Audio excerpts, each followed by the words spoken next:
আলাইকুম, it's me তামান্না রাইহান। আজ আমরা সবাই মিলে রেডি হয়ে পড়েছি আর রেডি হয়ে বাইরে বের হয়ে গেছি। তো ঘোরাঘুরি করব, ঘোরাঘুরি শেষ করে চলে যাব বাবার বাসায় দাওয়াত খেতে। তো আমরা লেকের ধারে আসছিলাম ভদ্রা, এখানকার জায়গা খুবই সুন্দর। সো বেবিদেরকে নিয়ে এসে কিছু পিকচার আর কিছু শর্টস নিয়ে নিলাম। আর আমার মেয়ের আর আমার ড্রেসটা একদম সেম টু সেম, কেমন লাগছে প্লিজ কমেন্টে জানাবেন। সো অনেক কয়টা ছবি পিকচার তুলে নেওয়ার পর, ঘোরাঘুরি করার পর আমরা রওনা দিয়ে দেবো। আর আমার ছেলেকে দেখুন, হিরো হিরো, একদম হিরো লাগছে, তাই না বলুন? মাশাআল্লাহ বলতে কেউ ভুলবেন না। তারপর রিক্সা করে আমরা রওনা দিয়েছি বাবার বাসায় যাবো বলে। তো জামাই যাচ্ছে বলে কথা, তাই কিছু মিষ্টান্ন জিনিস নেওয়ার জন্য আমরা হোটেলে নামলাম।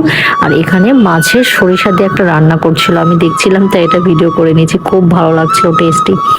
তো তারপরে আমরা আমাদের সব রকম মিষ্টান্ন জিনিস নিয়ে বের হয়ে পড়েছি বাবার বাসায় যাওয়ার উদ্দেশ্যে।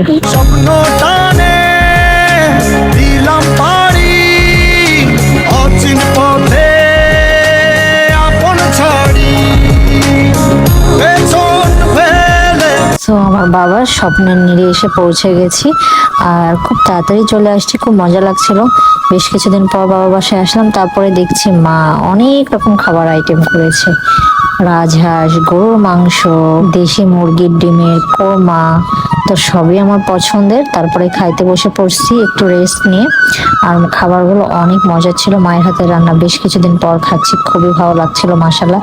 আর রাজহাঁসটা ছিল জাস্ট অসাধারণ খাইতে। তারপরে লাস্টে খেলাম আইসক্রিম, যে গরম পড়ছে, তো খুব মজা করে আইসক্রিম খেলাম। আর আমার শ্বশুরবাড়ির সকলকেই দাওয়াত দেওয়া হয়েছিল, কিন্তু তারা আসতে পারেনি বিভিন্ন সমস্যার কারণে। তাই আমি আমার বরই এসেছি দাওয়াত রক্ষা করতে। তারপরে আমরা বিকেলে নাস্তা করলাম, আমু ফুলকো লুচি সঙ্গে সেমাই করেছিল। নাস্তা করার পরে বর মোটরসাইকেল নিয়ে রওনা দিয়ে দিয়েছে একটু বাইরে ঘোরাঘুরি করব নদীর ধারে। আমাদের এখানে খুব সুন্দর নদীর ধারে ফুচকা তৈরি করে, এখানে ফুচকা চটপটি খাচ্ছিলাম আর নদীর ধারে বাতাস, খুবই ভালো লাগছিল।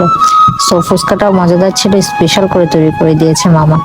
আর এই রাতে মোটরসাইকেল নিয়ে ঘোরাঘুরির মজাই আলাদা। তারপরে চটপটি খেয়ে নিলাম আর তারপরে চলে গেলাম আমার বরের খুব পছন্দের জায়গায়, নার্সারিতে।